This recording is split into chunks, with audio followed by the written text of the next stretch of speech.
খুবই ইম্পর্টেন্ট একটা বিষয় নিয়ে কথা বলবো, যেটা কোয়াইট আনকমন আমাদের দেশে। অনেক সময় দেখা যায় যে আমাদের দেশে আপনি দাওয়াত দিলেন 500 লোককে, আসলো 300 লোক।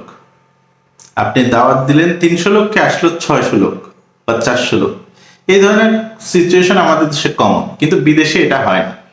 বিদেশে যেটা হয়, ওনারা একটা আরএসভিপি করে দেয়। আরএসভিপি অর্থ হচ্ছে, RSVP is an initialism derived from the French phrase répondez vous plaît, literally meaning respond, if you please. এর মানে যখন আপনি লেটারটা পাঠাবেন আরএসভিপি করে, তখন আপনি এটাকে অ্যাকসেপ্ট করবেন অথবা ডিক্লাইন করবেন, এই ডেটের মধ্যে আপনি জানিয়ে দিবেন। যেটা যদি হয়ে যায় তাহলে পরে কিন্তু তাদের আর কোনো সমস্যা থাকে না, এবং তারা সঠিক পরিমাণ মানুষের অ্যারেঞ্জমেন্ট করতে পারে একটা হোটেল বা রেস্টুরেন্টে। আশা করি আমাদের দেশেও এটা চালু হবে। Thank you.